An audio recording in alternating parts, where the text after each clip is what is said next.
आज पानी परेको चिसो मौसम है, मलाई आज कस्तो गुन्द्रुकको अचार खान मन लाग्यो कि त्यसैले मैले आफैले बनाएको यो मुलाको गुन्द्रुक मसितो थियो है, त्यसलाई भिजाएँ र यसलाई भुटेर मैले यहाँ रेडी गरेर राखेको छु। र यो गुन्द्रुकको लागि मैले यहाँ भटमास रेडी गरेको छु हैन, प्याज 2टा काटेको छु, 5-6वटा लसुन, त्यसपछि पिरो खान मन लाग्यो 2टा डल्ले खुर्सानी, अनि यहाँ चाहिँ मैले 3टा टमाटर है मैले रेडी गरेको छु। यो सबैलाई म एकै ठाउँमा मिक्स गर्नेछु र आज जाडो मौसममा हैन पिरो पिरो गुन्द्रुकको अचारलाई म रेडी गर्नेछु। मैले रेडी गरेको सबै सामानहरूलाई मैले हैन यहाँ राख्नेछु र आज पिरो गुन्द्रुक साँधेर खाने मेरो मन छ है। मैले छोरालाई पनि भिडियो बनाइदियो भनेको अल्छी म आफैले गरेको छु। अहिले त कस्तो टक्क खान मन लाग्ने कि है, त्यसैले मैले यहाँ यो तेल तातो गरेको छु, यसमा म थोरै बेसार राख्नेछु र यसलाई म गुन्द्रुकमा है चाहिँ पार्नेछु। यसपछि भनेको मैले नुन राख्नेछु, नुन यहाँ छ मसित है, नुन राखेर स्वादअनुसार नुन राखेर र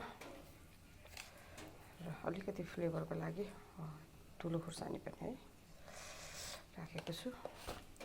त्यसपछि मैले गोलभेडा यहाँ राख्न चाहेँ है। आज स्पेसल गुन्द्रुक भटमासको अचार है म रेडी गर्न गइरहेको छु। खासै मिठो बनाउनु त म जान्दिनँ, त्यही पनि ट्राई गर्दैछु है।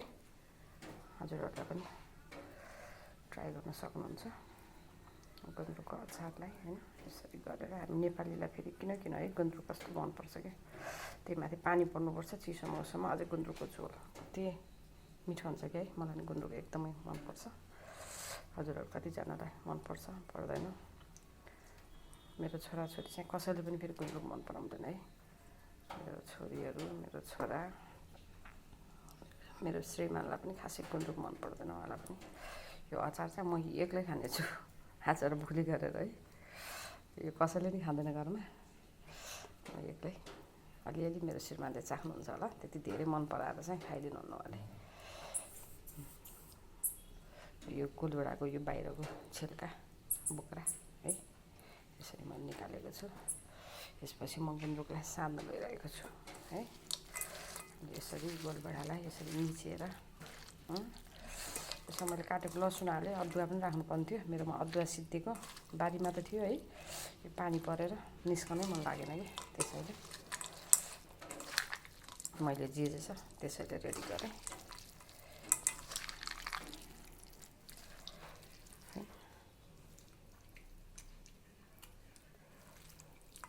गोलभेडालाई अलिक मिच्नुपर्छ है टक्क पार्नको लागि।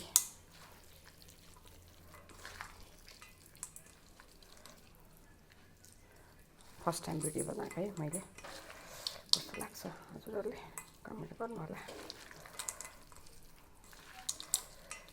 त्यो गरेर है हाम्रो गुन्द्रुक साँधेर अझै डल्ले खुर्सानी के यसमा, त्यो डल्ले खुर्सानीले कस्तो स्वाद दिएला है, म एक्साइटेड छु।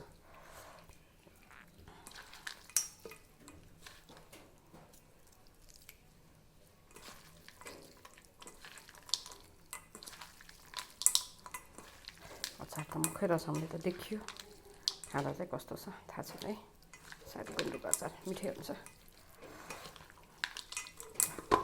यस्तो हजुरहरू पनि यसरी होइन जाडोमा पिरो पिरो गुन्द्रुकको अचार बनाएर खान सक्नुहुन्छ, जाडोलाई इन्जोय गर्न सक्नुहुन्छ। हस्त धन्यवाद हजुरहरूले भिडियो हेरिदिनु भएको लागि, म हृदयदेखि हजुरहरूलाई धन्यवाद गर्दछु। ल मेरो गुन्द्रुक अचार रेडी भयो, हेर्न सक्नुहुन्छ हजुरहरूले। यो खुर्सानी ल हेर्नु, गुन्द्रुकको अचार म नजिकबाट देखाउँछु हजुरहरूलाई।